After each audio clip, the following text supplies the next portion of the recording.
Welcome to New York City, where tonight we will crown a champion. Lipscomb, Texas. One of these two will cut down the nets. It's the championship game of the National Invitation Tournament here at Madison Square Garden. The teams have arrived. Texas a short time ago. The Bisons of Lipscomb right behind. After a Tuesday night win, Shaka Smart spoke to his team postgame. They've got a goal tonight. Hey, you get to play one more, baby.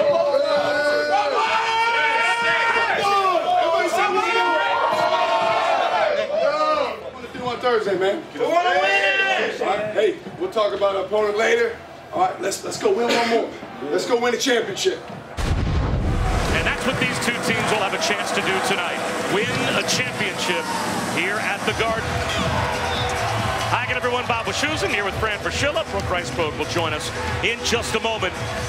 Shaka Smart told his team after the game on Tuesday night, we'll talk about our opponent later. Well, we need to talk about the opponent now, because this group from Lipscomb, they can fill it up. One guy in particular, Shaka Smart has a star that he has to defend. Garrison Matthews, last two games against two good opponents. NC State, Wichita State, 78 points. He's the all-time leading scorer at the Division I level at Lipscomb, and this kid can fill it up. Over 350 three-pointers made in his career, but we've seen him in New York score in a variety of ways. And Brooke Rice-Broad stopping Garrison Matthews, easier said than done. How does Texas do it? Coach, Garrison Matthews, 78 points in the last two games. What makes him such a dangerous scorer? Does a great job moving without the ball. And not only is he a phenomenal shooter, but he really gets to the basket, gets to the foul line. So we got to do a good job taking away at free throws and obviously not letting him get great looks from outside. Thank you. Thanks. Easier said than done, because each team in this tournament has tried to slow down Garrison Matthews, and he seems to get better game by game as we move through this bracket. And this is the final game of his career. He would love to celebrate that with an NIT championship. 44 against NC State to help his team get to the Garden. 34 more in the win over Wichita State. So keep your eyes on number 24 in purple. That will be the focal point of a Texas team that has played their best defense of the season in the last two games of the NIT. Oh, they were dominant against TCU. The lane never opened up for the Frogs. From the corner, rimming one out is Matt Coleman to start. Lipscomb, a number 5 seed.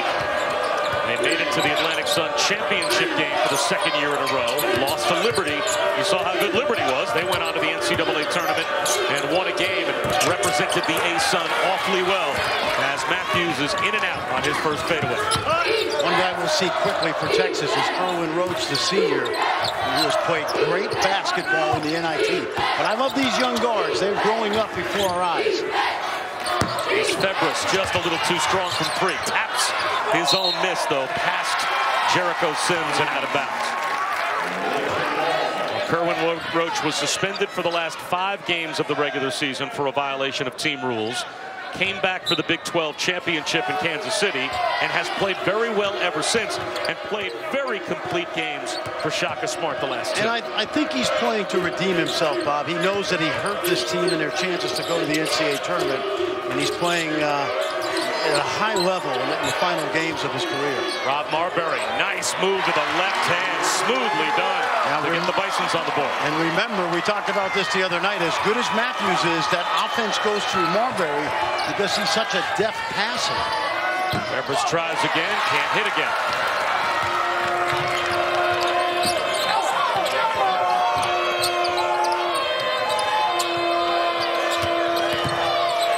Matthews creates a little space, and now they swing it for a line drive 3 that won't go for Eli Pepper.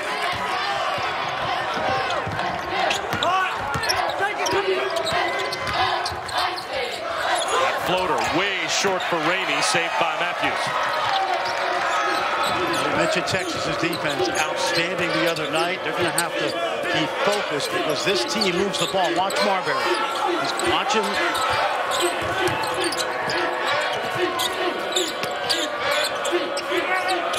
He wants to repost, 10 to shoot.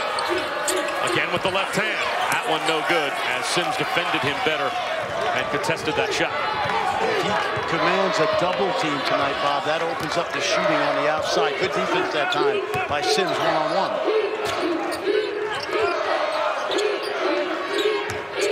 Lipscomb one-on-one with Pepper. Muscles his way up. In and out.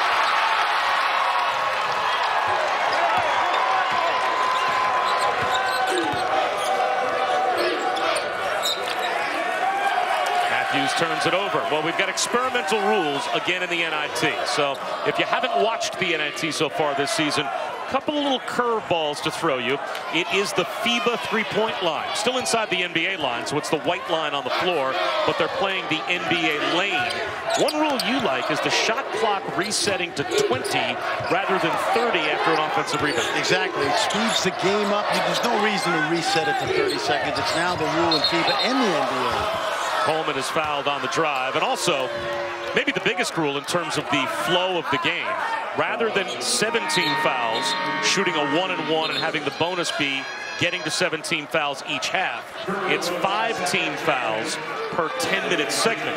So when the clock goes from 10 minutes to 9:59, the fouls will zero out. If you reach 5 team fouls at any point in the first or last 10 minutes, it's an automatic 2 free throws. But it simulates quarters without playing quarters. Exactly, and I like that as well. It's something that I could see adopted. The Rules Committee will meet in May, and every 2 years they vote on changes. The other rule I'm beginning to really like is the wider lane. I think it eliminates more of that banging and contact inside, and it gives the post player a little more freedom of movement in there. That foul was a moving screen on Sims. If you're going to employ foul rules that simulate quarters, why wouldn't college basketball just go to quarters? I wish they would. The way the women's game is. Yep. Well, from what I've been told, it has to do with the TV timeout. I personally like 4 quarters. A steal by Roach. Off the deflection. One thing I can guarantee is we will get our TV timeouts in. You come up with the format, we'll figure it out. We're good at that. Yes. Roach. Down the lane. One touch to Lipscomb. Back to Coleman in the corner. Can't can the 3. Here comes Matthews. Matthews not paying attention. And Coleman, like lightning, able to pick his pocket. And no teammate gave him a heads up. Ramey. That's no good. A lot of quick, empty possessions for Texas, but they haven't minded in the NIT playing fast. They are 0 for 7 from the field. Remember how many shots we saw on Tuesday night behind the NBA line. Coach Alexander today, he told his team at the shoot-around, we heard him, I want all the shots from the white line, not the black line. Matthews, that's blocked and taken away by the freshman, Courtney Ramey. Ramey blocked and taken right back by Garrison Matthews.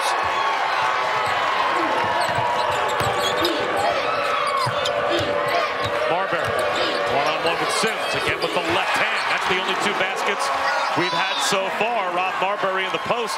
He's got all 4 of the game's points. He's a technician in there. Little head fake back, and it threw Sims off. He was first team All-A-Sun for a reason. It's not just Matthews. Roach hooks a pass to Sims. That's high percentage. The first field goal for Texas. Right at the rim.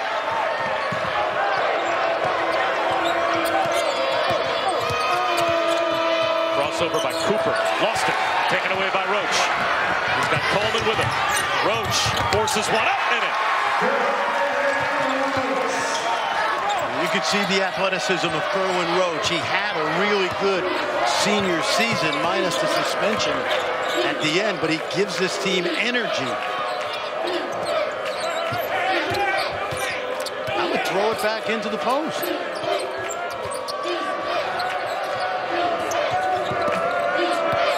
Clock at 9 by the time they get it back to Marbury. Nice shot fake around Sims and lays it in uncontested. He is a tactician down there. And boy, Jericho Sims having a hard time figuring out those post moves. Well, remember, Texas played without the shot blocker. Jackson Hayes, the future first-round pick, has missed the postseason. Lipscomb rattled Drills home a three. Texas takes the lead. You see Jackson Hayes on the bench. Lipscomb has probably played the best basketball this season in the NIT. Cooper has a pocket picked by Lipscomb. Roach for three. Short. Shot that from the NBA line like everybody else seems to have in this tournament. These kids are finding out how far that shot is. Buckland creates space. Sims pulls it down for Texas. You don't have a ton of points, Bob, but we have a fast-moving game.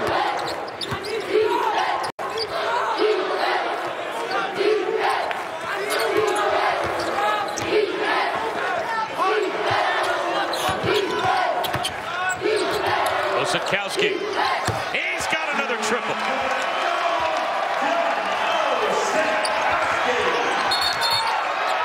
And now a foul called on Kenny Cooper. Finally, we get to the under 16 timeout with 12:42 to go here in the first. Defensive pressure by Matt Coleman creates the turnover, but it's been the deep jumpers for Lipscomb that have powered Texas.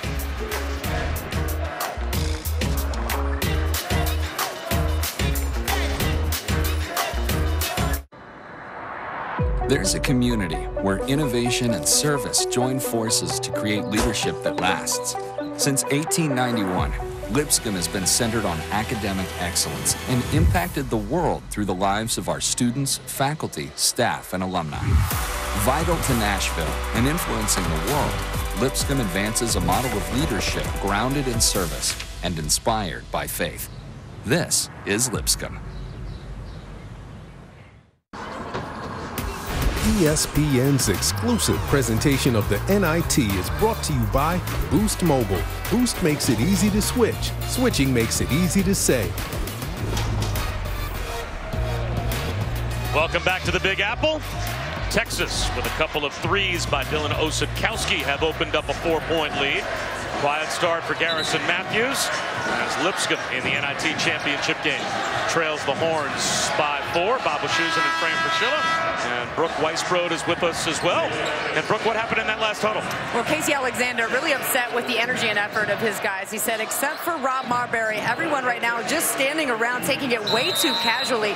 Really upset, too, with the way that his guys are not holding on the screens. He said everybody's getting the ball and trying to go one-on-one. When are we going to start playing aggressive? We prepared for this. Now it's time to go get it. Yeah, and I think Coach Alexander's right. This team's at their best when the 4 guys on the perimeter move and cut and play off of Marbury, and they seem to be standing around waiting for something to happen. Well, right now they're buying some rest for Garrison Matthews.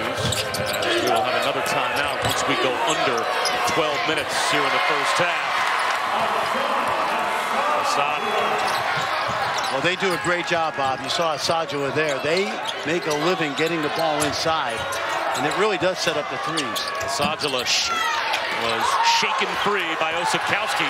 Missed from 3, cuts to the basket. Asajua able to clear the rebound. Casey Alexander was right. The ball went over the backboard, but the officials didn't see it. No harm, no foul. They got the ball back. Asajua seals inside and scores. Well, that's what they're doing. They played behind Marbury, and the adjustment Shaka Smart made was front to post. The problem is, if you don't pressure the passer into the post, you're going to be hurt by the lob.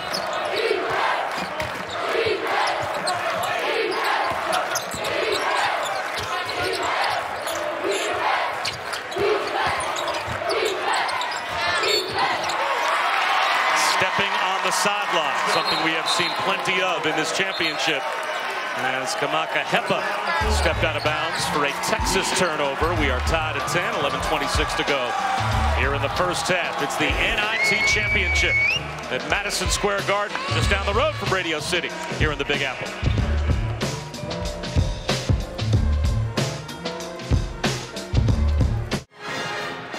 It's the NIT championship game here at the Garden. Bob Wischusen, Fran Fraschilla, and Brooke Weisbrod on hand. Post defense has been tough so far for Texas. Why? Well, remember, they started the game, Texas, playing behind Rob Marbury. They threw it into him, and he did his work terrifically. Now watch what happens. Texas is going to front the post, freeze it right there. Look at the distance between the defender and the man passing it in. He's not pressuring the ball. That allows an easy over-the-top pass to Asajo, and he's going to score. So now you got to decide whether you're going to play behind or play in front. And Bob, when you play in front, you've heard me say this before, the first post defender is the man guarding the basketball. He's got to put maximum pressure on that pass.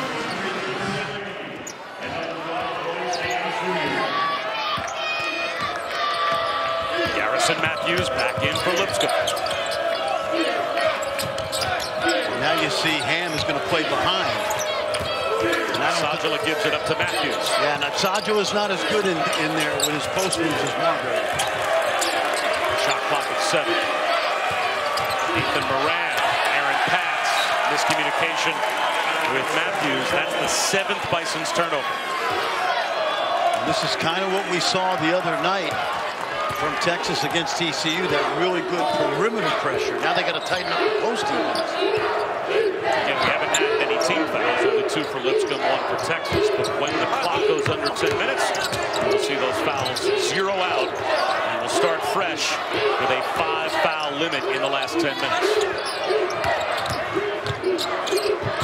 Floater by Liddell goes down. Freshman Gerald Liddell makes a quick impact. Yeah, he's played the most minutes of his whole season in the NIT. They thought they might be able to redshirt him because of an injury, but they're playing him now. There's a 3 from the wing for Nathan Moran. Well, you know a guy is a great shooter when he shoots over 95% from the foul line.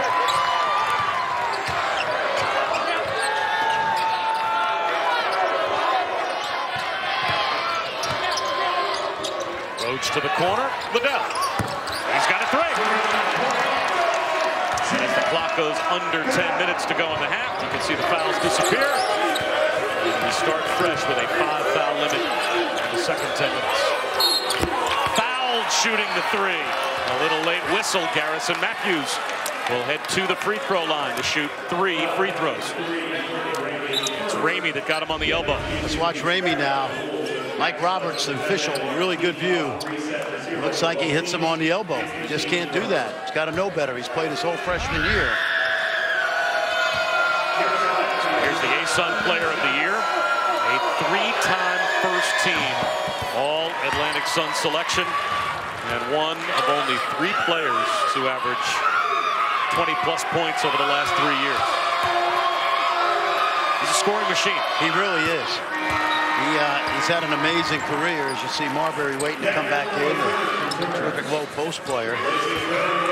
And Bob, you know, you go get 44 against NC State in Reynolds Coliseum. It's the all-time record for an opponent in that building that hosted guys like Money Bias, yep. Michael Jordan, Some James names we've heard of. Some names we've heard of. Well, ask Casey Alexander yesterday at the shoot-around, what's it been like to coach Garrison Matthews? Said it's been easy to coach him on offense. Not as much on D. But you know what? You don't want him getting fouled. Give him a break. Coleman comes up short. And the back tap is an over-the-back foul on Liddell. What a great job Casey Alexander has done at Lipscomb. He's the former point guard for Rick Byrd, who, and then 16 years as an assistant at Belmont to Rick Byrd. Done a great job here. By the way, tomorrow in Nashville is Rick Byrd Day. So they're celebrating a great career as a great basketball coach. And there is some talk that the successor might be in this building tonight. Who might that be? Well, it's not me. I got excited for a second. I thought you had news you were going to break. No, and it's not Shaka Smart either, but we'll see. Certainly Casey Alexander is high on the Bruins list. Pepper went back door and Asajala found him, and Pepper will now go to the free throw line. My favorite stat of the season, Bob. You ready? Eli Pepper, 2 points, 15 rebounds the other night. That's a coach's favorite, knows his role. And now it looks like they are going to change the foul to a foul on the floor and take away the free throw attempts for Pepper. He won't mind. He only scores 2 points and grabs 15 rebounds. Don't take a rebound away from him. That's what he'd be worried about. You asked me the other night whether I thought 2 points and 15 rebounds was good. I said, no, I want 15 points and 15 rebounds. Oh, you're greedy. Sajala in the post. Around Osikowski. Boy, the post offense has been very effective so far for Lipscomb. And that's why they get the shooting on the perimeter that they do throughout the course of the season, because they start with the inside game.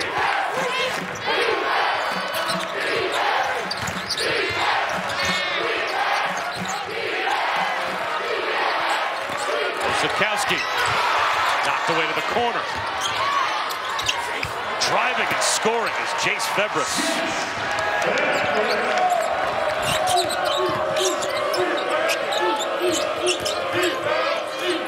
Pepper rolls to the rim, gives it up. Sajala couldn't handle the pass.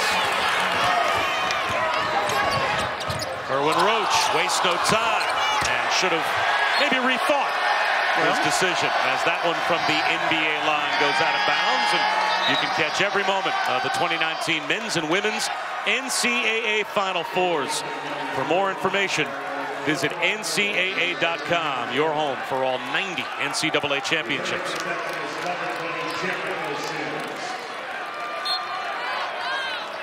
That shot buys Roach a seat next to Shaka Smart. I like the FIBA three-point line, but I think if we adopt it in the spring, shooting percentages will plummet next year until these guys get used to it. Look at this guy. Oh, that's good. And it is. Pat Driscoll signals goaltending on Jericho Sims. It's another post-move basket for Lipscomb. I'm thinking, I'm adding them up in my head, and they've got at least 7 right now. Take a look. And they're doing it with 2 guys in a variety of ways. But Marbury is so technically sound. Sometimes the slower the move, the better. Because when you fake slow, you think it looks like your shot. You get the defender to react. He's done that a couple of times tonight. Lipscomb with 20 points, 14 of their 20 in the paint.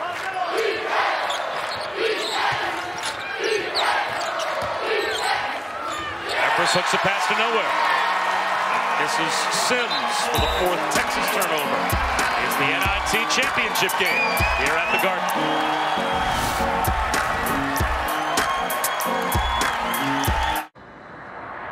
There's a community where innovation and service join forces to create leadership that lasts. Since 1891, Lipscomb has been centered on academic excellence and impacted the world through the lives of our students, faculty, staff, and alumni. Vital to Nashville and influencing the world, Lipscomb advances a model of leadership grounded in service and inspired by faith. This is Lipscomb. Welcome back to New York City. Just about set at the NIT championship game for the last 7:44 of the first half. Bob Wischusen, Fran Fraschilla from Rice Road, and we are watching a clinic of post moves put on by Lipscomb. And this has been Lipscomb's style of play. 4 out, 1 in, and because all 4 perimeter guys can shoot it, Bob, there's a lot of room in that low post for both Sajala and Marbury to operate with. And if you choose, as I said, to double team one of those guys, this guy will get more open shots.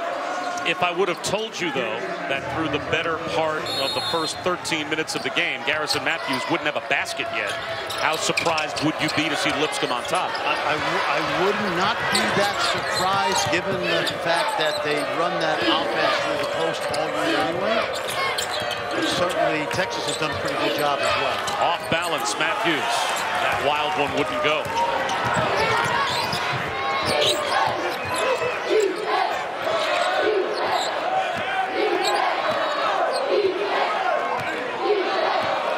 Courtney Ramey, no points the other night, but 8 assists.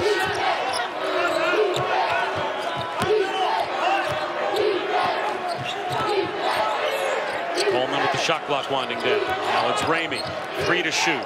Gives it up. Osikowski in a tough spot. Is able to draw a foul just as the shot clock expired. And Casey Alexander on the Lipscomb bench, hands on his head. The whole Lipscomb cheering section couldn't believe that foul was called. Now, what they're going to do, Bob, is I think they got the foul called correctly before the 0, but they want to make sure and get it right that the foul was committed before the shot clock violation. Well, there's the foul. That's easy.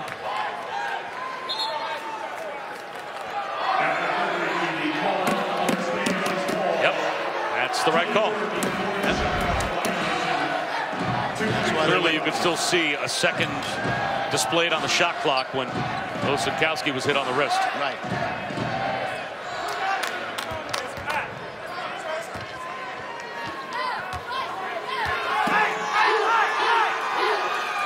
So Osetkowski, his second season at Texas after transferring from Tulane.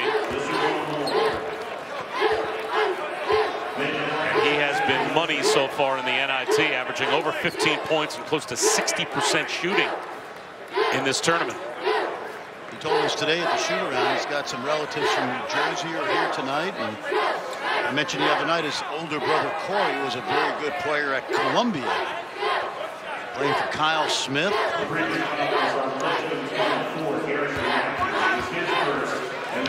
foul was called, by the way, on Garrison Matthews, his first.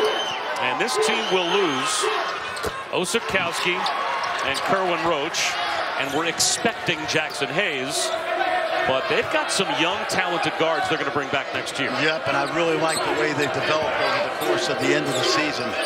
Ramey particularly, Febris, and of course Matt Coleman started every game he's been at Texas as a sophomore now. Marbury again with the left hand, the tactician in the post scores. He's in double figures already. Every time he scores, Shaka Smart goes to his bench and is going to go try another post player. Royce Ham Jr. about to come in. Push off. Roach passed open, or passed up a wide open 8-footer in the lane, and Ramey throws up an air ball. Fleming straight away. In and out for 3.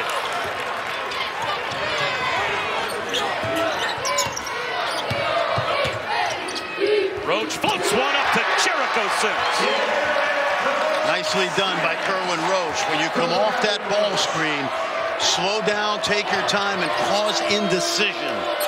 And that's what he did right there. The defender wasn't sure whether to stay with Sims or not. Osetkowski rips it away from Matthews. Can't finish, but he will go to the line and shoot a pair. Take a look, Bob, as Roach comes off. Slower is better. And take a look as he comes off. Marbury's not sure whether to stay or get back. And by the time he gets back, it's too late. Really nicely done by Kerwin Roach. It's hard to tell young guys slower is better because they want to show you how fast they are.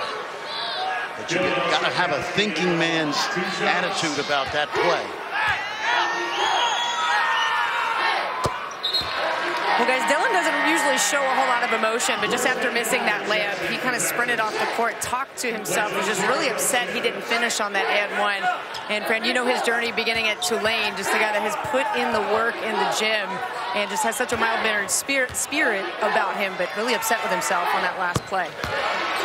Lost 30 pounds, changed his diet dramatically. It really does look like a different young man from last year to this year. Yes, he had a really solid senior year for Shaka Smart, no question. He gets hands on that pass. Kerwin Roach gets the steal. Another defensive play created by Osetkowski. And Roach will go to the line to shoot 2. We saw him do that a lot during the season, Bob, for a guy that size, and your point is well taken. Much better shape, but just watch him just jump in the passing lane, sticks his hand in there, and not knocks it loose. You know what that reminds me of? A guy we saw all year who's going to be playing over the weekend, Matt Mooney. That 6'9" wingspan, that outstanding guard for the Texas Tech Red Raiders. What surprised you, if anything, about Texas Tech getting to the Final Four? I compared them to Virginia when people were asking me, because we watched the league the entire season. I said they're kind of, I think, the Big 12's version of Virginia. They've always been known as a team that can lock you down defensively, but sooner or later trying to win 56 to 54 burns you. Well, Virginia doesn't try to win 56 to 54 anymore, and neither does Texas Tech. And I think more the eye-opener, as Matthews throws up an air ball, but the reverse falls to Marbury. He can't get it to go. But I think it's more an eye-opener for the rest of the country that Virginia and Texas Tech are as good offensively now as they are, because they're just known as lock-you-down defensive teams as road scorers.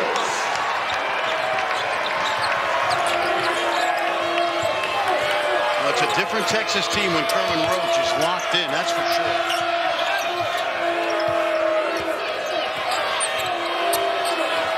Fleming comes up short.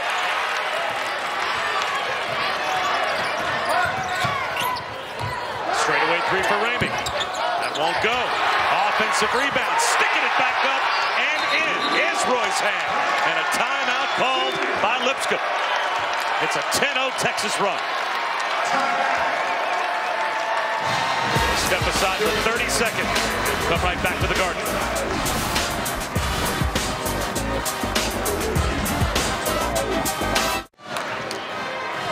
Texas run, and Royce Ham, keep your eye on this kid. I love his energy, Bob. You've heard me say it all year. He's number 5 in white. He's going to set a blur screen and just take off for the basket. But watch it. Ball's up. He follows it. He tracks it. Goes and gets it in a toughness play. And, man, they're looking for something like that out of that young big guy as they lose Osakowski and Jackson Hayes to the next level. Good effort by the young sophomore from Houston. Why do you think his role hasn't been a bit more prominent for Texas, or should it have been as the season moved on? I think because of Sims, Osakowski, and Hayes, you know, there's not that much room for him, but I've always been partial to a guy that gives you a lot of effort and toughness.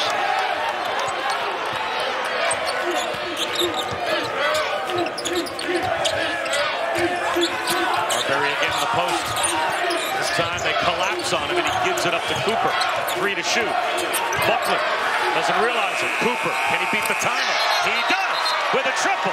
And they want to go to the monitor, I guess, to see whether or not that should have been a shot clock violation, or if Kenny Cooper got it off in time. This will be quick. Take a look.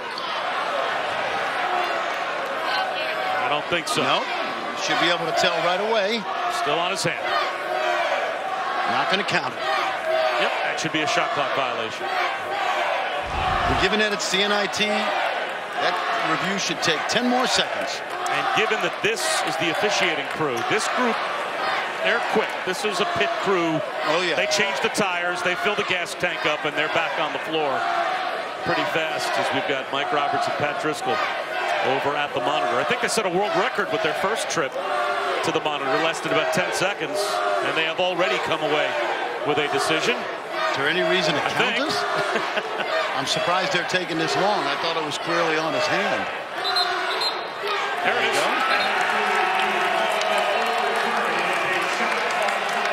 They don't even have to come over anymore. We just wave at him. We got it. So that is now the 11th Lipscomb turnover. And Matthews has not been the factor we would have expected. A Lipscomb team that only averages about 13 turnovers a game. They've got 11 here in the first half as that time Roach was out of control. Cooper. That's blocked by Ham.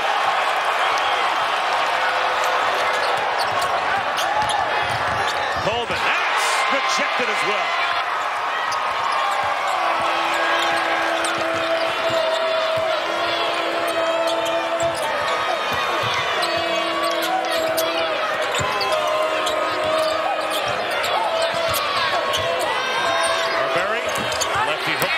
Short, and Ham is fouled by Pepper.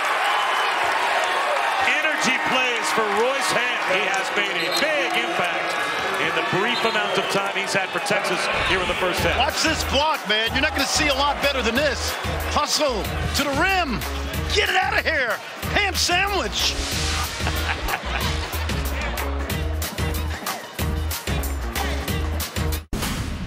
Welcome into our college basketball studios. Phil Murphy, Gallon Cuff here with you. Coming up at the half, we'll answer the 4 biggest questions heading into the Final Four and take a look at the first 20 minutes between Lipscomb and Texas. It's been a fun game so far. Texas makes their run, though, on the defensive end. They've been able to get some stops and get some turnovers and change things. You heard Franny talk about the ham sandwich right there. So let's talk to my guy, Fran. He's a New Yorker. Fran, you're talking about food, ham sandwiches. What is your favorite place to eat in the Big Apple?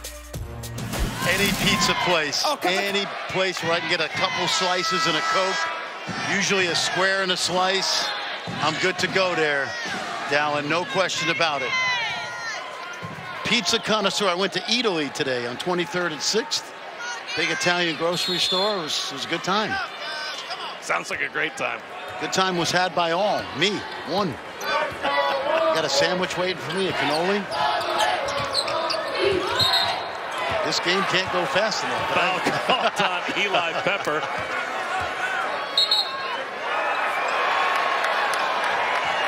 So Pepper picks up the foul. Texas has a 7-point lead, and we wondered if at some point the lack of offense from Garrison Matthews would catch up to Lipscomb. And it looks like a technical foul has now been called on Eli Pepper as well. So Matt Coleman's going to go to the free throw line to shoot the technical. So are you seeing a little frustration maybe from Lipscomb? Matthews has been quiet. Pepper picked up that foul. Pepper now has 3 fouls. Lipscomb is now also over the 5-foul limit for the last 10 minutes of the first half. And Garrison Matthews, for the first time in this championship, has been a non-factor offensively. Well, we raved about Texas's defense against TCU the other night, Bob. We know what they're capable of doing. This is a team that beat North Carolina this year. They beat Purdue. They beat Kansas at home. They beat Kansas State, the eventual champ. So the athleticism has somewhat, I think, stymied that Lipscomb offense tonight.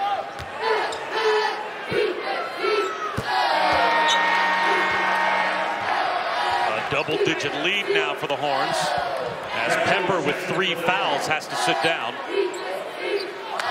So Matt Rose comes back on. You and I've seen Texas a number of times. I think they're playing their best basketball of the season right now. That's what Shaka Smart said. Yeah.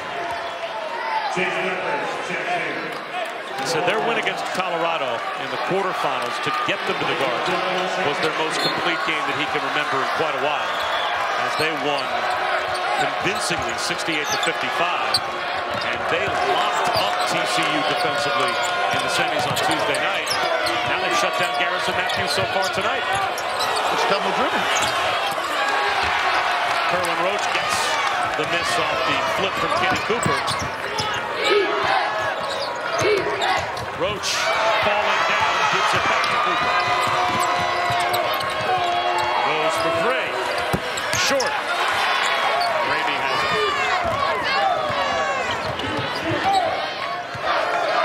We know Lipscomb loves to play fast, but they really haven't gotten anything generated offensively tonight except in the post. Coming about 4.5 minutes for Lipscomb without a point. Shot clock down to 8 for Texas.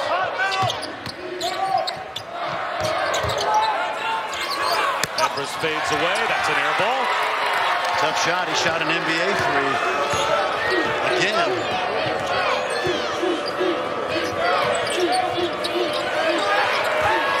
Marbury.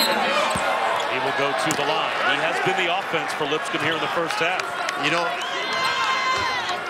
what I love what Ramey just did. He told Roach, I got him one-on-one. Excuse me, not Ramey, but Ham. And Roach wound up reaching in and fouling.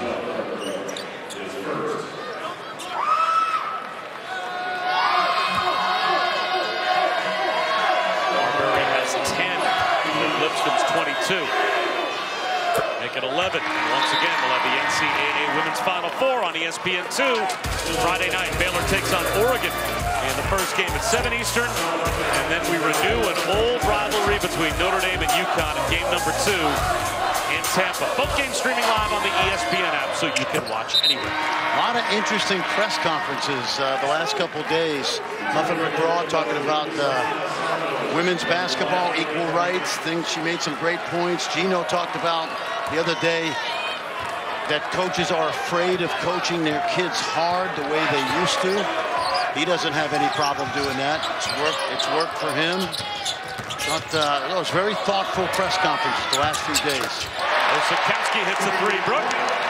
Yeah, Fran, I think you hit it right on the head. Muffin McGraw with a very passionate speech and just really empowering, the next generation of women and girls who are playing basketball right now want to be able to look and see head coaches, athletic directors who are in hiring positions. And she made a point. She said 99% of the coaches in the men's game are men.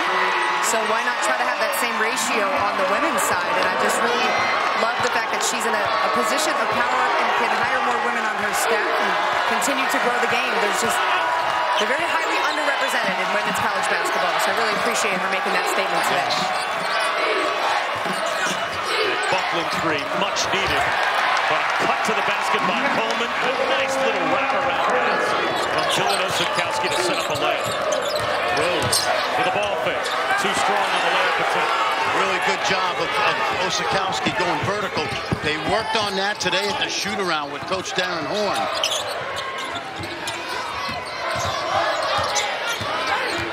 Roach across the lane. Short. Matthews. Gives it up.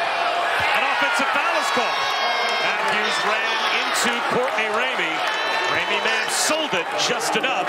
It's an offensive foul. That's a second. This is a great piece of officiating right here. I think it's a push-off, but Pat Driscoll was underneath the basket. He didn't have a good angle, and Brian O'Connell saw that call from the other side of the court, and that's what Casey Alexander is arguing with. But Brian had a really good view of that. I thought that was a good call. We'll step aside for 30 seconds and come back to Madison Square Garden, the NIT championship game.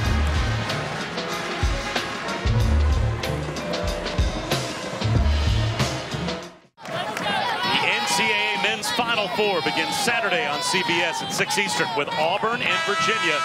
An opportunity at the National Championship. For more information, go to ncaa.com.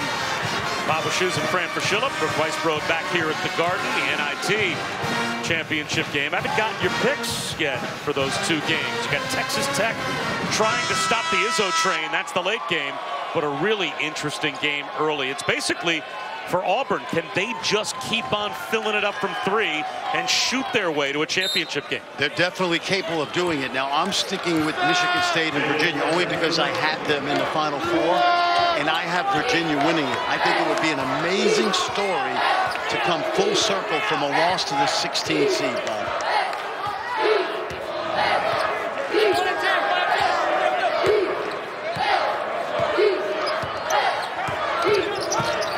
Second differential between shot clock and game clock. 5 to shoot for Texas. Febres, NBA three. Yes! Still time for Lipscomb. Down to 3 seconds to go. They're going to waste that time. They're not going to get it in. That's the half.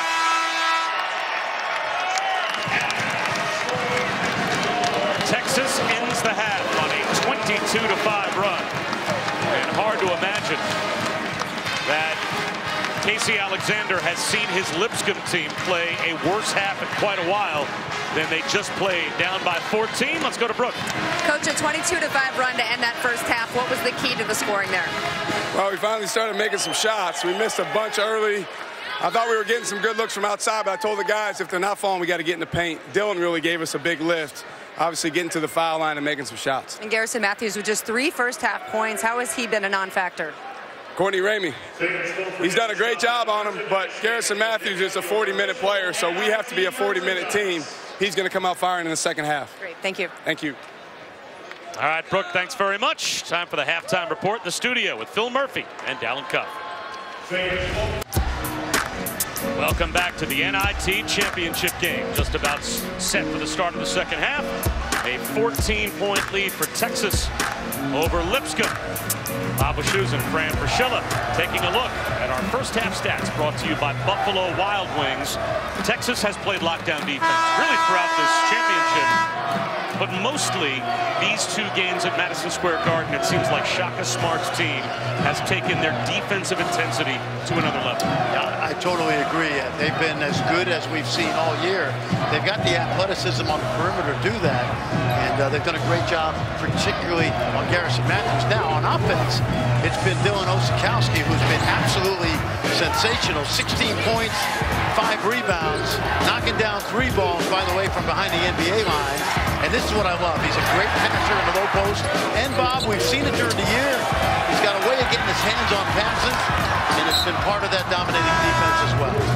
What has to happen to get this guy on track in the second half for Lipscomb to have a chance to pull off a comeback? A lot more screening, cutting, ball movement, and playing through the post so that he can get some looks on the perimeter. Remember, 7 of their first 8 baskets to Bison's inside. They've really gone away from that. Love to see him go back to Marbury. That seemed to work. Well, when Brooke Weisbrod talked to Shaka Smart going in at halftime and asked him a very simple question, what have you done to defend Garrison Matthews? He said, Courtney Ramey.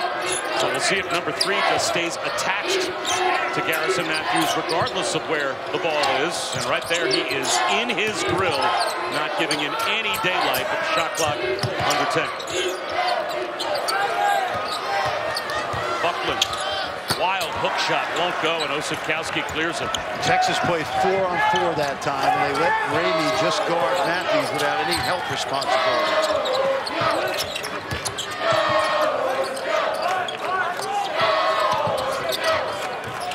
Harris for 3.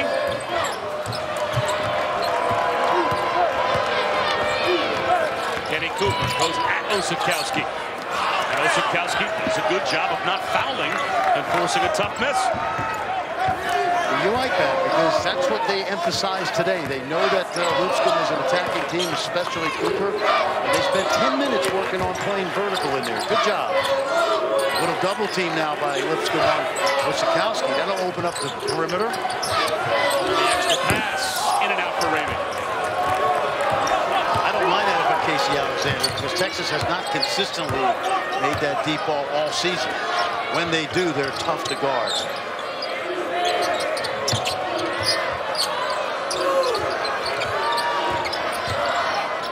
Berry, left hands. No good.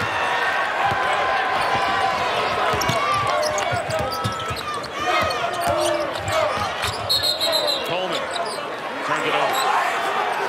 Called a double dribble.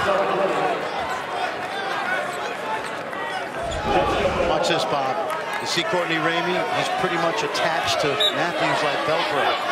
So he's not responsible for helping where the ball is. He just makes sure Matthews doesn't see daylight. Good job there. What did we say the other night? Revis Island? It's Ramey Island right now. Yep.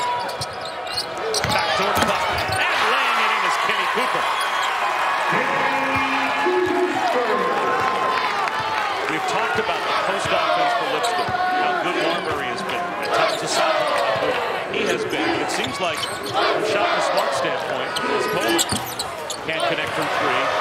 As long as Matthews doesn't score, he doesn't seem to care if he's getting one-on-one matchups with some other guys. And that's why I think you got to screen some more for him to get him some of those looks. Tough shot, off balance for Jake Wilson. And the freshman struggled the other night, but they play him a good amount of minutes during the season, so that's a good sign.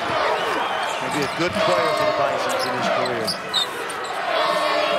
He's got a mismatch here.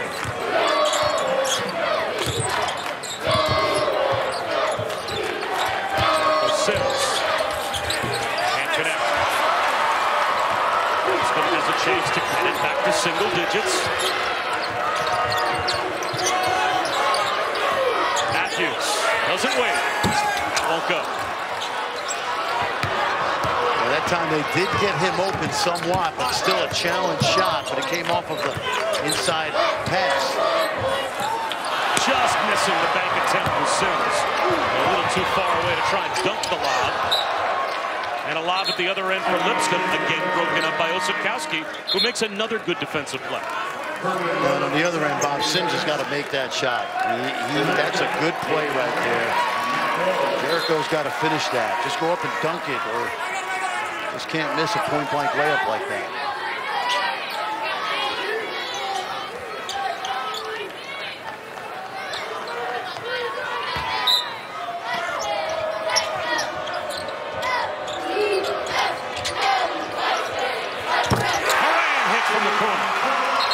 Well, we saw that play the other night. The most dangerous play in their inbounds plays underneath is the passer. Moran threw it in, came back, got the handoff, and he shoots it at a very high rate behind the arc. Watch this. You can't leave him.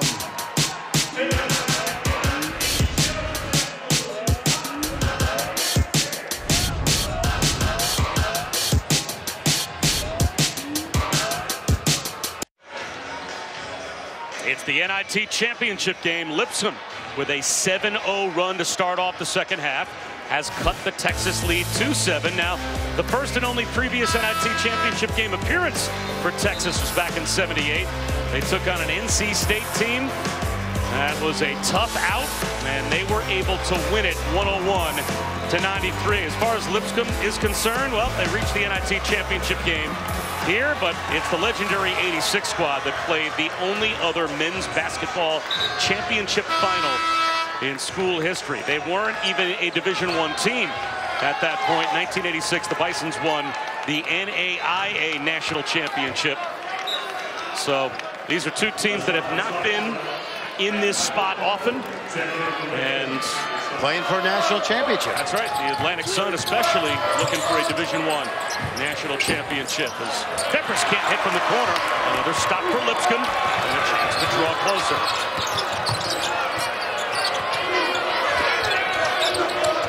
Sadzilla catches it in the post. Back to the corner to Peppers. It's a return. Cooper a step back. And out. Good look by Cooper there. Anybody who has coached basketball over the last 30 years Kerwin Roach from Indiana knows that name, Don Meyer. He was the coach of that great David Lipscomb team. We all learned a lot from Don.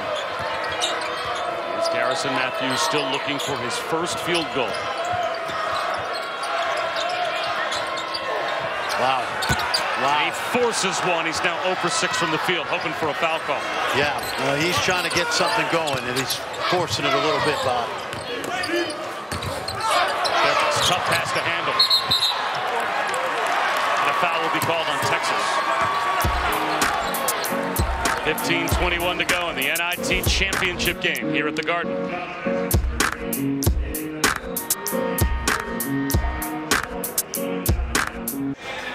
It's Sports Center tonight after the State Farm College Slam Dunk and three-point contest. Kenny Mayne and Michael Eaves will help you here from the four coaches at the Final Four.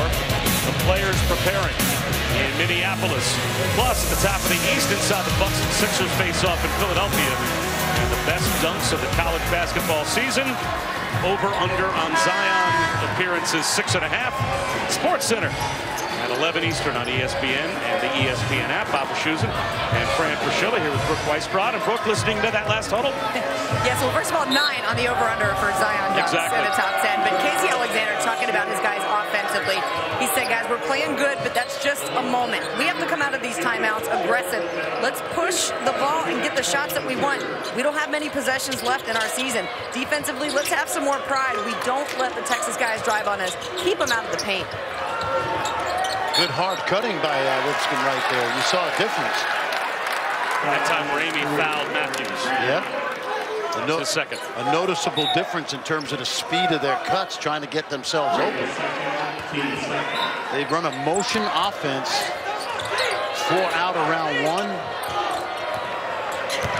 Oh, they had him. Goaltending on Osikowski. Yeah, Marbury was open for about 2 hours.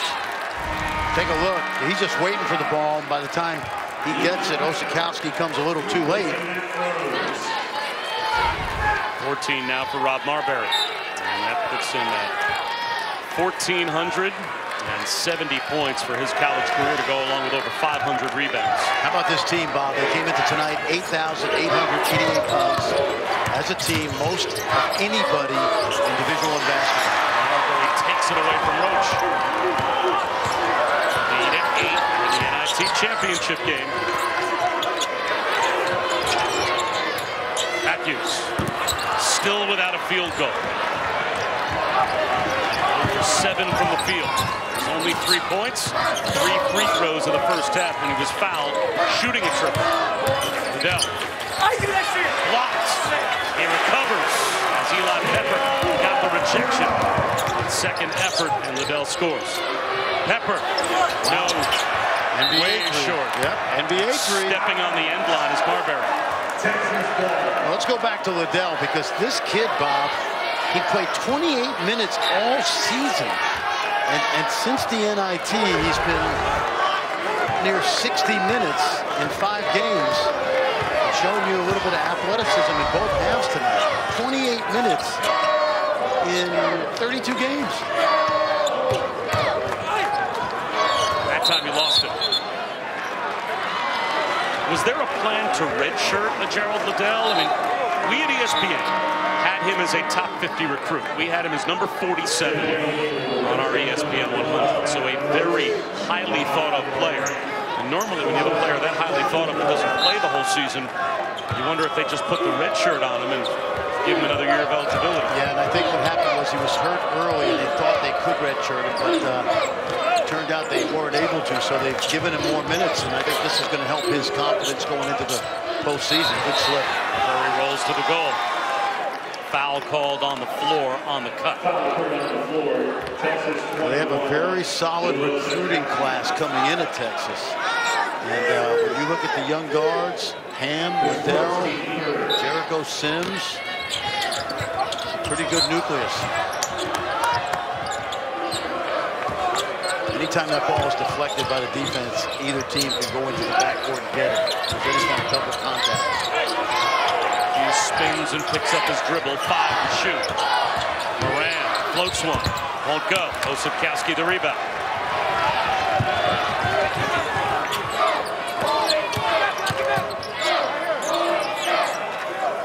Osipkowski for 3. That hit the backboard.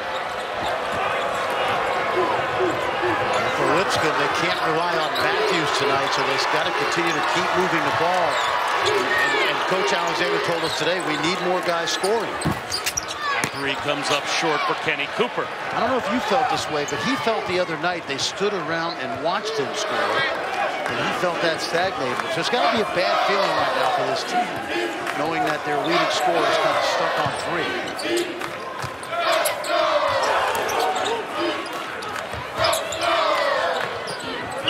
Roach. That's no good.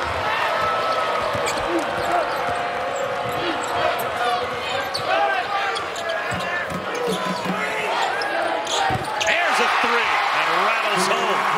From Matt Rose from the corner, and the lead is down to 7 again. And up on 12 minutes to go. Well, we know Texas has had scoring droughts this year, so if you're the Bisons, you got to just stay the course and hope that ball will start to drop. Coleman tries an NBA 3. That's in, out, and right back in again for the answer for the Hornets. Good rhythm right there by Coleman.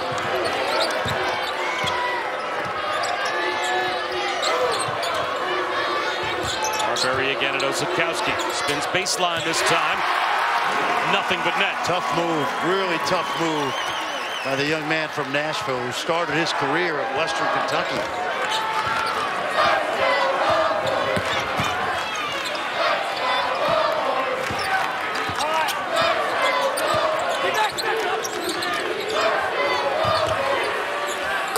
Another 3 right in front of the Texas bench for the defensive specialist, Courtney Ramey. That's his first bucket. That's that young backcourt we've talked about who's played well. Matthews still looking for his first field goal, but he will go to the free throw line when we come back. Teams in the NIT have not been great shooting the NBA 3 until just now. That's it. Matt Coleman, who started every game for this Longhorn team, and then Courtney Ramey, the freshman, inserted into the lineup. Midway through the season, he's averaging about 13 a game in the NIT, playing well.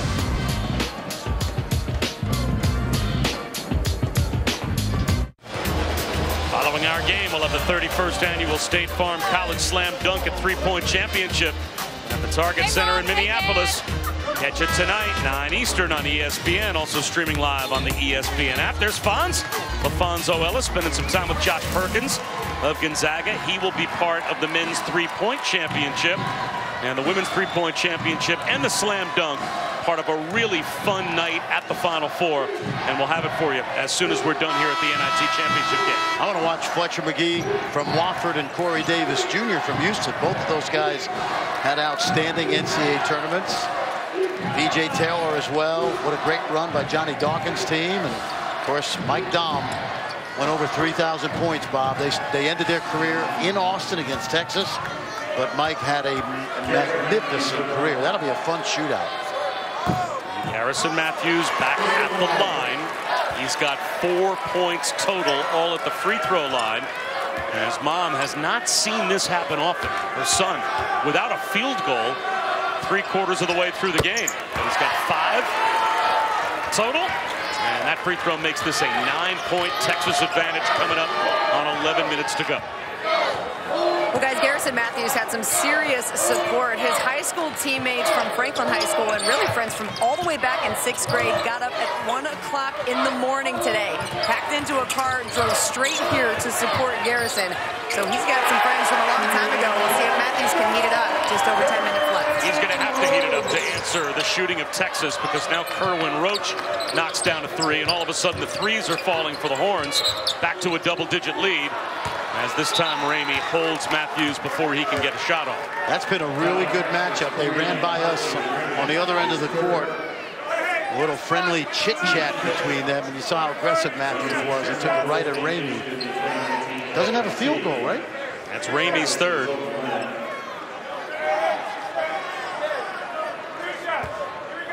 Now that puts Texas over the limit for the first 10 minutes. That's their 5th team foul. The experimental rules here in the NIT, mimicking quarters.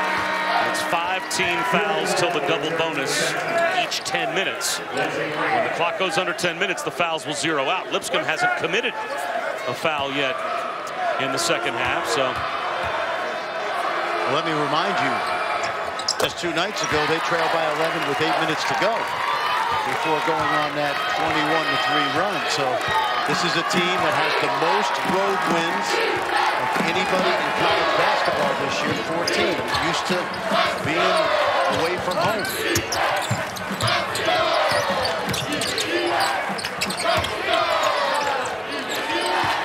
10 to shoot for Roach.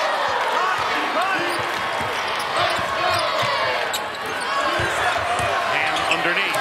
Slams it home. He's been a ball of energy tonight, Royce Ham Jr.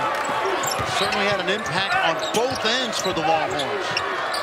Matthews gets away from Kerwin Roach. Still looking for a field goal, but he will go back to the free throw line again to shoot 2 more. Well, hey, if the field goals aren't dropping, just get yourself to the foul line. He's done a good job of that. Went down hard. Was a little slow to get up. Mom does not look like she's enjoying this right now, even though her son has scored close to 2,500 points. Only 8 tonight.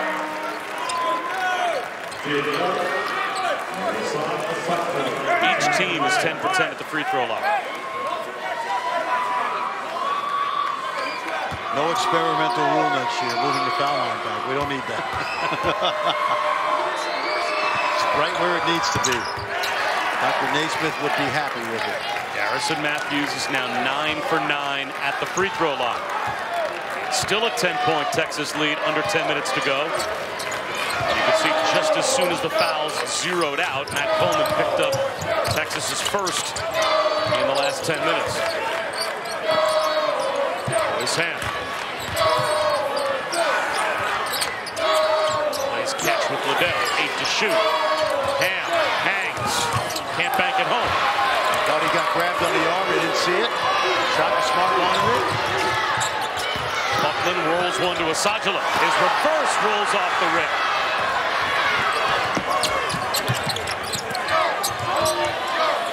That 3 buried from the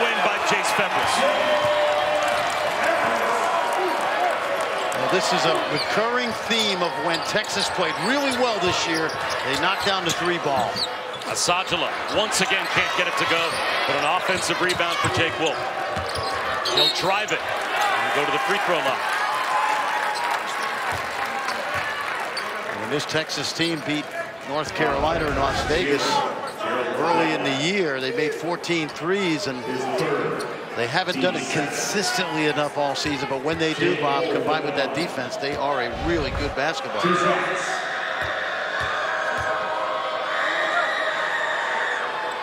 Jake Wolf now has 3. He's right on his season average. He hasn't scored a point in 6 games before tonight. Although Texas has made their last 4 consecutive threes. So every time Lipscomb feels like they're drawing a little bit closer, Texas has hit a big shot at the other end to answer.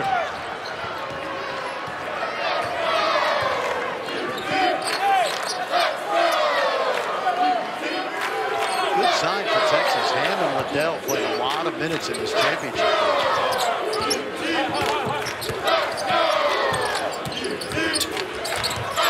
Here's Liddell. Oh, that's an air ball. Coleman. Hustle play. And Matt Coleman draws the foul. I wonder if Matt Coleman is going to be rooting for the University of Virginia this weekend, because they were the first school to really jump on him. Shaka Smart knew about him in 8th grade, but this young man at the line, his mom is a UVA grad. Of course, he played at Oak Hill Academy, so he didn't get a chance to play for Tony Bennett, but there's some Wahoo blood in that family. Although, as you said, Shaka Smart, when he was at VCU, stayed on Matt Coleman from the time he was an 8th grader. And that bore fruit when he got the Texas job, and here he is playing for the Horns. Matthews. Hey, he's got his first bucket of the game, and it's a big 3. Maybe that gets him going. In double figures, Garrison Matthews. And once again, it's a 10-point game. He caught that ball, it wasn't squared up, he turned in the air. Febris, wide open 3. Knocks it down after Wolf gambled looking for the steal. Febris has NBA range. Matthews. Blocking foul called on Roach. No, I don't think so. And Matthews is hurt. I think that was as good a play by Roach as you could make. Matthews slow to get up as Lipscomb and Texas playing for the NIT championship trophy.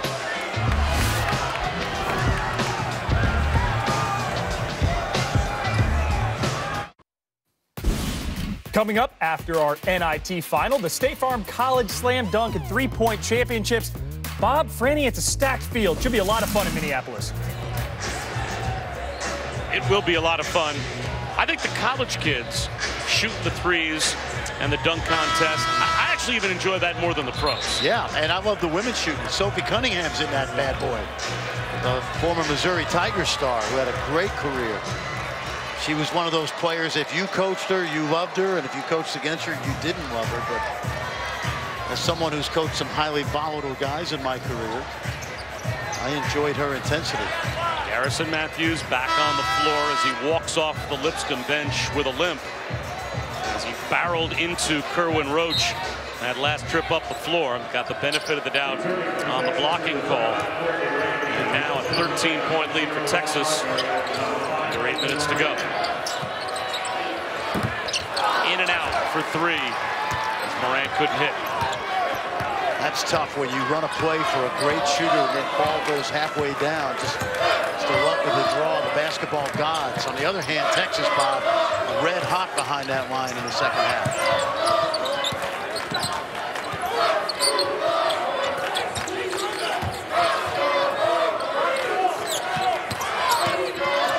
Roach, it's a pass to Febris. Rebound to Buckner. Remember, Lipscomb has been in this situation just 2 nights ago. Marbury away from the double team. Short. Ham lost it out of bounds. Just couldn't corral the rebound. But give Royce some credit because he's done a really good job in there banging with Marbury. He's been the one low post defender for Texas that has held his own on that defensive end. So Marbury Marbury gets a rest.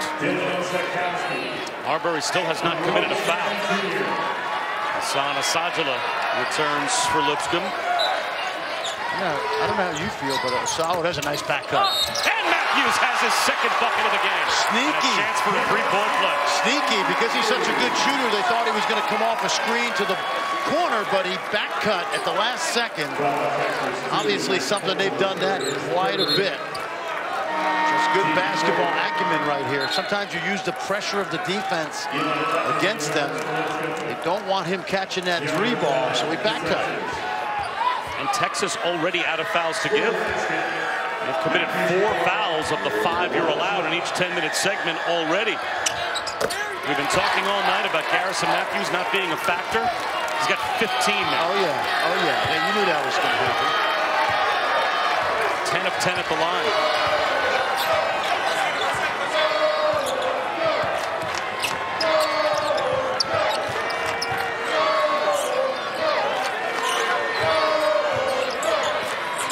Coleman for 3.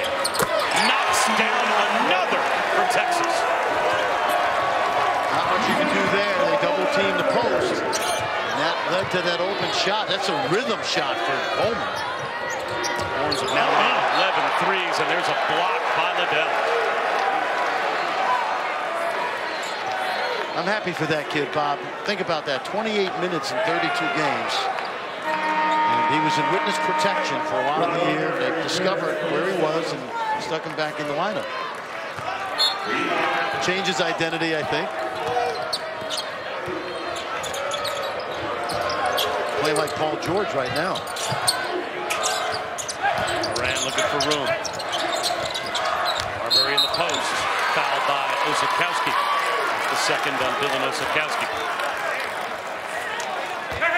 Well, if there's going to be any kind of comeback, the one thing that the Bisons have to do is keep Texas from knocking down those threes. On the other end, there you see Casey Alexander, who's done a great job here.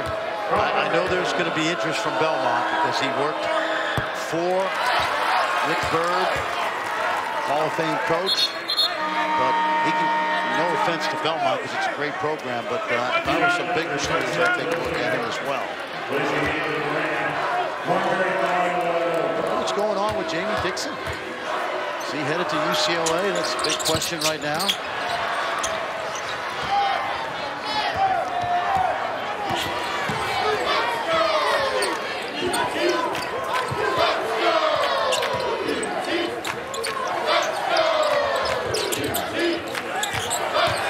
Osakowski, jump hook, yes. Well, how good is he playing?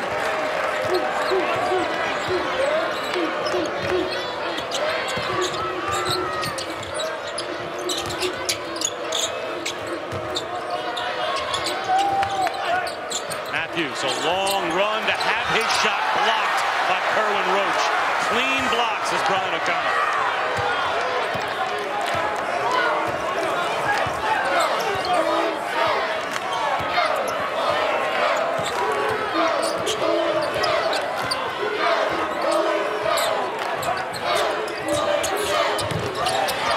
Off the feed from Coleman. Roach allows the flyby. Backdoor Osakowski. Great ball movement by the Horns. Their largest lead. Jackson Hayes enjoying the show his teammates are putting on. And a charge at the other end. Kenny Cooper barrels into Coleman, and Coleman takes the bump. Well, you mentioned it, Bob. Watch the ball movement side to side. Started with the drive by Coleman out to Kerwin Roach. Great shot fake. It got him into the lane, and then big fella, the recipient. Watch that little bounce pass right through the defense. Young man from San Diego by way of New Orleans, where he played at Tulane. Trying to finish up a good career in New York City, in the Mecca. Shaka Smart said after the Tuesday night game, where they drowned TCU with their defense, that they get to play one more, and they want to win a championship, and they were going to have a chance to win a championship tonight, and they were going to have a chance to cut down the nets in Madison Square Garden. Now, it's not the NCAA tournament, but once you are in a tournament mode in the NIT, this championship is viewed as exactly that by these teams. A championship if you're able to make a run through and win it. It's a win. Like for all those Texas fans back home watching who love those Longhorn football guys, this is like winning a good bowl game. Not a New Year's Day bowl maybe, but a good solid bowl game. You know, like the Holiday Bowl or the old Citrus Bowl. It's still the Citrus Bowl. Is it Capital One Citrus Bowl? I don't know. Keep going. There's a name for all of them. It's a good bowl win. It's a good bowl win, Bob.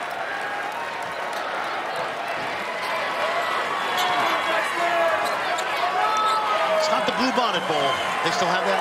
No, the Bluebonnet Bowl is, yeah, that went the way of the Pool and Weed Eater Independence Bowl, I think. 5:05 to go in the NIT championship game. And Texas has ballooned the lead to 16.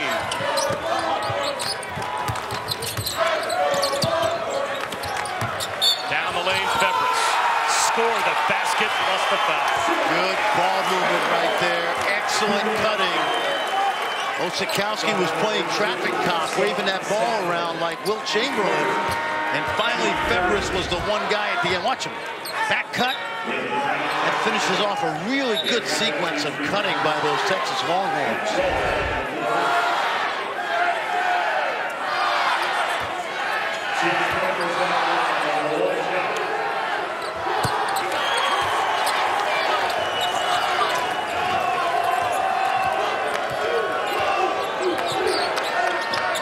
Texas shooting 45% from the field, and they have held Lipscomb to only 36%.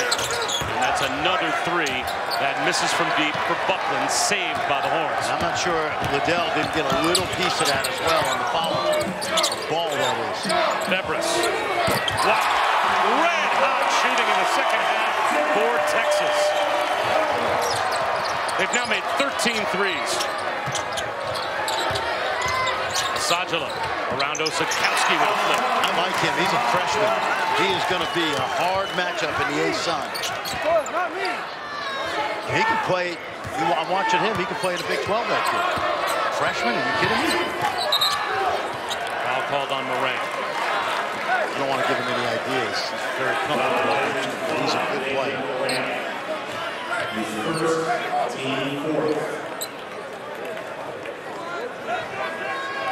Well, listen, if they win this, Texas, and there's some work to do, 21-16, and a championship sounds a whole lot better than 16-16.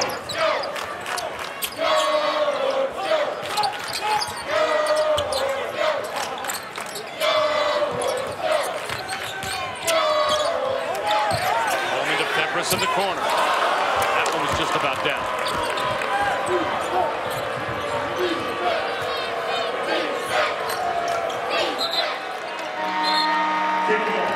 Off Febres, and we'll stay with Lipscomb when we come back, but the Horns with a 20-point lead in the NIT championship game.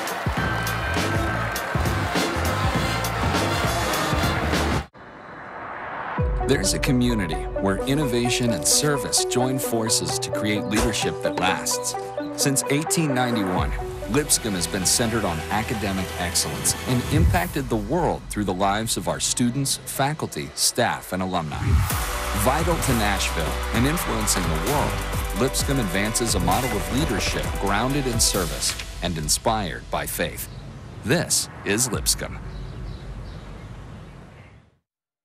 Sean Farnham, Dan Dockich here from the Target Center in Minnesota for the three-point slam dunk competition. Fletcher McGee's getting ready to go. He's made more threes than anybody, Double D. Yeah, he has a lot of big names in this. Josh Perkins from Gonzaga, the Dominator, will be here. All right, Fran, Bob, crown a champion, and then we'll crown a couple more tonight. Hurry up. We're doing the best we can, fellas, and these Lipscomb fans, they were hoping and expecting for more from their Bisons, especially from Garrison Matthews, as he was never able to get on track tonight. And give Texas credit. They have been talking about this game and a chance to win a championship ever since they got to Madison Square Garden. And they have played with a defensive intensity, Fran Fraschilla, unlike we, I think, have seen this group play with in the better part of the 2 years they've been together. Yeah, I think consistency over 80 minutes in New York is the thing that's impressed me. because they've been locked in since they got here.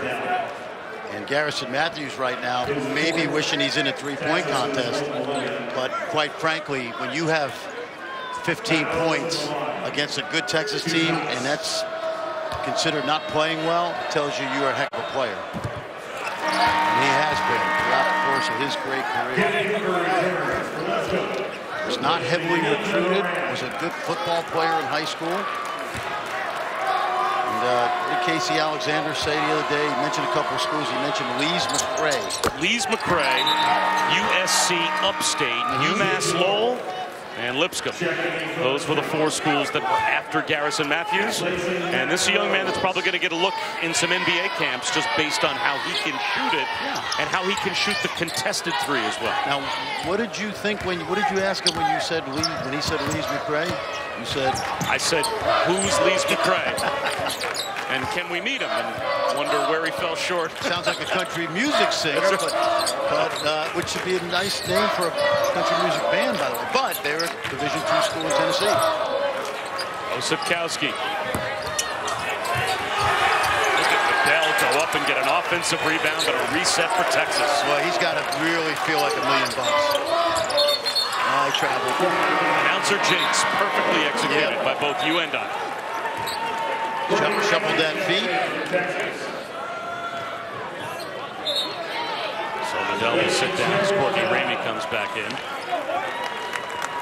What's really cool right now, Texas with this 18-point lead, is the way Kerwin Roach and Dylan Osipkowski may be finishing their careers, because they've been a big reason tonight and this week why this team has played well in New York.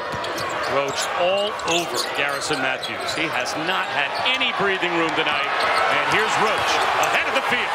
360.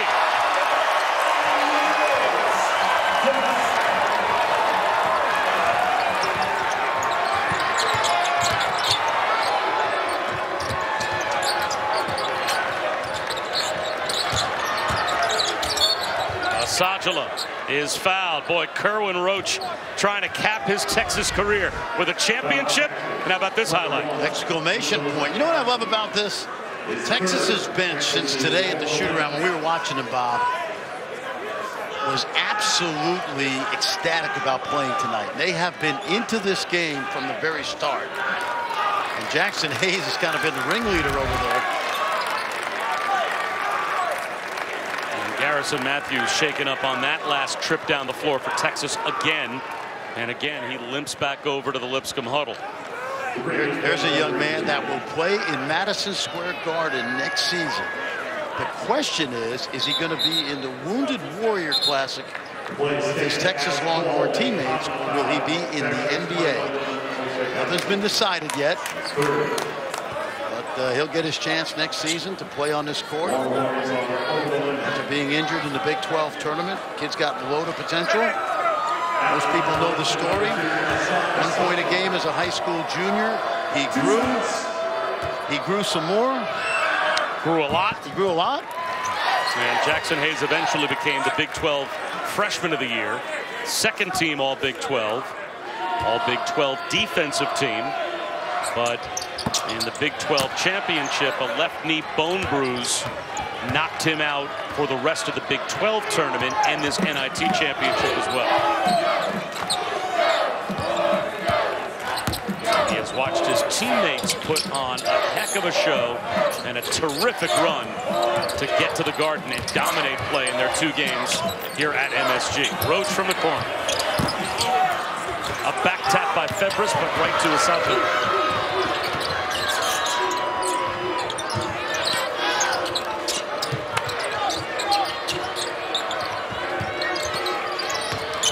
Buckland takes a little bump and finishes. Got an official's timeout right now. And it's Matthews that's hurt. I think Mike Roberts sees Garrison Matthews, not himself. And that was a chance not only for Garrison Matthews to make it to the bench without hurting himself further, but also the officials kind of giving him a bit of a curtain call. Saw the fans behind their bench, the Bison's fans who've come from Nashville and beyond. saluting a guy that's had an incredible 4-year career. The all-time leading scorer for Lipscomb at the Division I level. There's his mom, part of the Lipscomb standing ovation that Garrison Matthews is deservedly receiving right now as he sits down on the Bison's bench for the final time. That three off the mark for Hepa, but it stays with Texas with 1:20 to go. Bisons are going to finish, Bob, 29-8 this year. They have won 41 of their last 51 games. Roach with the left hand. And a timeout called by Shaka Smart so he can give a curtain call or two to his seniors. And here it is for Dylan Osakowski.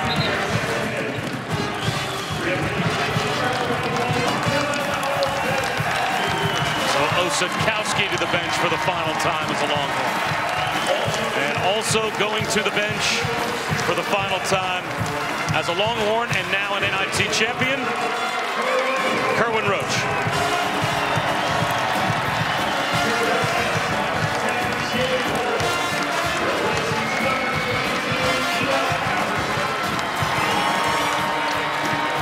Good way to finish for Kerwin Roach. He felt he let his team down. He was suspended for violation of team rules at the end of the year. Felt he might have hurt their chances of going to the NCAA tournament, but has redeemed himself extremely well in this 5-game run to New York.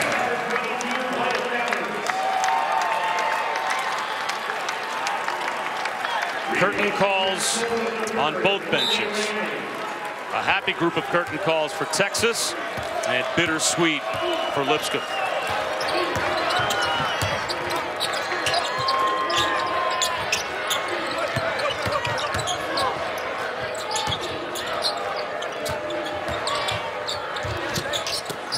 Offensive rebound to Sajala.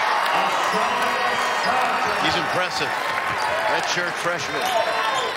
Going to be a dominating player in the A-Sun.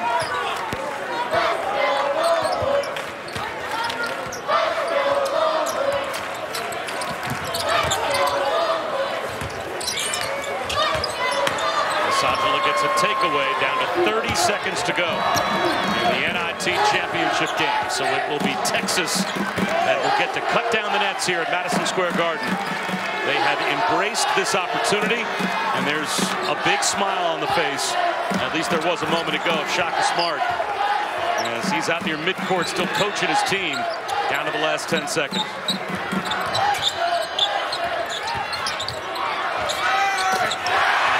Running to the box score is John Matt Merritt for Lipscomb, but that will do it. 81-66 is the final.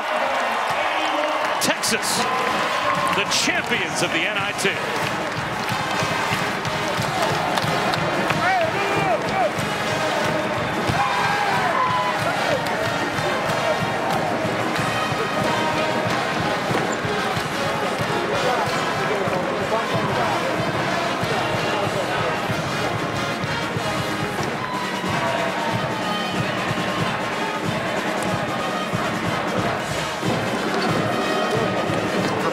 Teams that find themselves on this stage, Fran. 3 weeks ago, there was some disappointment on Selection Sunday. That's long forgotten right now if you're Texas, because you just capped your year with a championship. Absolutely. First game's always the hardest. Gets easier. By the quarterfinals, you know you're going to New York. And then, if you're fortunate enough and play well enough to win at Madison Square Garden, there'll be memories of a lifetime. It's not the NCAA tournament, but it is a good, solid win for the Longhorns. Brooke Weiss-Brode is standing by. Dylan, there's only 2 teams in this country that end their season with a win. You did it, an NIT championship. How does that feel? Amazing. Anytime you get the opportunity to finish out your season on a win, especially being a senior, is definitely something special. You guys had such an interesting story this year, just missing out on the NCAA tournament. So how good does it feel to say we are bringing a championship home to Austin?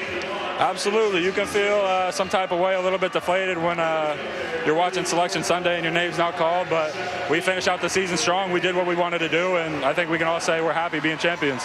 Dylan, you started your career at Tulane. You ended at Texas playing for Shaka Smart. What has been the most memorable part of being a Texas Longhorn? This right here. This right here. Congratulations. Thank you. Bob? Congratulations to Texas.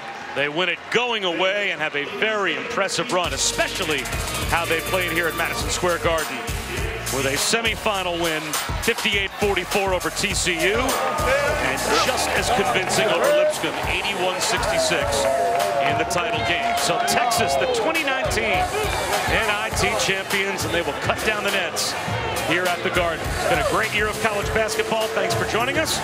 For Fran Fraschilla and Brooke Weisbrod, I'm Bob Wischusen. So long from the Garden. Time for the State Farm College Slam Dunk and Three-Point Championship.